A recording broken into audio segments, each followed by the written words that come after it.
Hey everyone, it's LS, and this is the Season 25, Patch 10 Notes Rundown, brought to you by FlyQuest, and let's just jump right into it because there are some meaningful changes, and then there's some not meaningful changes. So, new game mode is Brawl. This thing actually does look really exciting, so it's probably going to be another really cool mode that just a lot of people can enjoy. I like that Riot is obviously taking initiative to do things like this because I think that it helps, obviously, the game's longevity as well as just people enjoying it overall. Champions. Okay, so Cho'Gath. Basic attack speed is increased, Q damage decreased, E damage is increased. So Cho'Gath actually got buffs to his Q once upon a time, and now he's just going back to what he used to be. So not the end of the world. His wave clear still early on for Q max is going to be relatively the same, but then what's going to end up happening is he's going to now need again, I think 60 AP, or he needs Lost Chapter plus like Dark Seal or something like that. If you want to one-shot the backline, he can't just do it anymore with just one of the items. So he's going to have more of a dependency on items in order to do the Q max. This is obviously a means to shut down the AP variant, AP utility variants that are running rampant for Cho'Gath. The E Vorpal Spike's getting another buff. This just further incentivizes Cho'Gath players to go tank Cho'Gath. So very, very, very nice overall for obviously the attack speed and the E. Kayn health growth is decreased. Base stats are going to go down by 6 per level, so he's going to be missing about an auto attack at level 5. Ultimately, not the end of the world. It's more of a nerf to Rost than it is to Shadow Kayn, obviously because of Rost's ability to constantly sustain and do everything like that inside of fights. Lulu, armor growth is decreased, R cooldown is increased. So this is really weird in that Lulu is one of the few battle enchanters that has to actively engage with the opponent in order to be, meaningful. And so the armor growth going down by 0.3, you're not really going to notice this. You're gonna be missing 1.5 armor leading up to level 6. Okay, so the amount of times that this is ever going to convert to something in solo queue, it's going to take hundreds or thousands of games for it to have an impact that then converts into a meaningful change inside of the game. Now, for competitive, again, doesn't really matter almost all that much. Our wild growth cooldown's going up early, but again, Lulu stacks ability haste, and then rank 2 and rank 1 don't really matter, but obviously in competitive, rank 2 is something that is a little bit harder to come by, whereas in solo queue, you're going to be completely fine, and then rank 3 is fake. Now, for mid Lulu, top Lulu, these are just outright nerfs. But yeah. Fiddlesticks. So the changes from PBE didn't totally end up going through. They're saying here that support Fiddlesticks is becoming more popular than Jungle Fiddle, which we're okay with, except for the fact that he's clearly more powerful as a support. And this is actually really funny because this is something, if you've watched the patch rundowns for the last 2 years, we've talked about, had Trimby on the stream at multiple points. Trimby, one of the few players that was actively playing him in EU West. You had Busio even playing him at several points, but no one was actually picking up on Fiddlesticks, even though it was very apparent how broken this champion was. So now that support Fiddlesticks is ramping up, people are paying attention, and he's getting tagged for it. Now, he was supposed to be getting buffed actually for his other roles, but it seems like they removed some of that. The fear duration is going to go down by 0.25 seconds at max rank, which is really painful.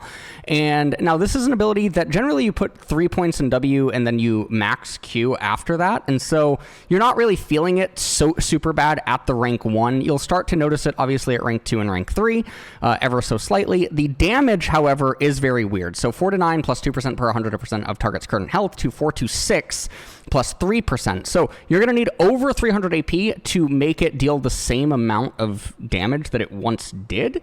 And that just feels really painful. That's a little bit brutal of the target's current health. And powered damage, you're getting the same exact story. You're going to need a lot of AP, and so this is going to incentivize, obviously, Deathcap type builds, etc. And you're going to end up needing 3 to 4 items before this ends up, doing something. Now, W Bountiful Harvest did end up getting buffed, so this is a little bit of a buff to jungle. I don't know how much it actually does because it's 5% AP. You don't have any AP early on. So inside of even laning phase, again, this is the damage per second, so it's the entire duration, but It is a little bit weird. Nice little buff for lane, maybe. Now, I do actually think the way that this 5% works is, if anyone's ever played lane Fiddlesticks, you'll know about the minions living with like a sliver of HP very often, and now I think that goes away because of this AP buff. So his wave clear is actually about to get really crazy in lane. Naafiri passive monster damage is reduced. Passive We Are More Packmate monster damage multiplier is going to go down by 20%. Senna crit chance and soul drop rate increased. Q heal is decreased. So they still can't make up their mind what they want to do with Senna, but they feel like Senna has been away for too long, and so they are trying to actively bring her back. and I mean, sort of whatever. Smolder, passive Q banner and E per damage stack is increased. This is really scary, obviously, because I think that Smolder is already viable, at least in competitive, not in solo queue, which he just takes way too much time to come online. People don't coordinate good enough, etc. Smolder is absolutely going to be competitively viable again as soon as people realize that lane swaps are 100% still alive and well, and you can guarantee mid to late game conversions on Smolder. He was only buffed with the changes that ended up happening with the Noxus season, etc. The, Nexus turrets respawning, Baron to 25 minutes, all these other great things for Smolder just set him up really well. Vi continues to get nerfed a little bit. Minimum damage decrease, max damage increase, our mana cost reduced, damage is decreased. These are all like fine changes. Unless they really tag Vi to the point where her entire combo sequence is altered or her clear is just completely gutted, she's always going to keep getting picked in competitive because people don't like to draft comps properly against her, and then Turtle and all these other great lovely things that you can do to make Vi early rotations poor. But Xin Zhao, armor growth is decreased, so he just gets tagged for seemingly no reason. Obviously Xin, a champion that has two different identities. He has Enchanter Xin, and then he has picked as old AD Olaf type Xin.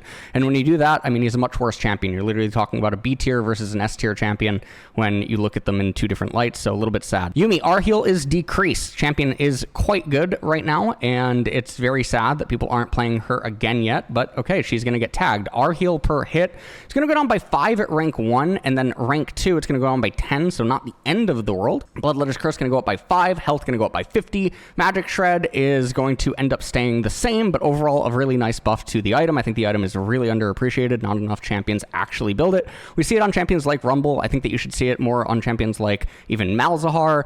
You should see this even potentially on champions like Fiddlesticks, depending on like the game, and just other champions that can really apply like a lot of a dot, and depending on who their teammates are. Cryptbloom is going to end up becoming very soon the item that you just always build over Void Staff as it continues to get more AP. The gold cost is going to go up by 150, but because typically this is your third item, you're not really caring about that, because 150 as your third item is typically about 25 in-game seconds, because all that you need to do is consume one wave and then recall, and so that's the way to end up looking at that. The heal going down doesn't matter because you don't buy it for the heal, you buy it for the ability haste, is basically what you're doing. Hextech Rocket Belt item still sucks. If you're having to build this item, then probably means that your champion is fundamentally bad. It's basically a Nico and Fizz and Echo and this type of champion, but doesn't really matter. Horizon Focus going to go up by 35 AP. Hypershot damage is going to be removed. Total gold cost going up by 200. I think this item is actually pretty bad, but obviously that is a quite nice AP buff steroid.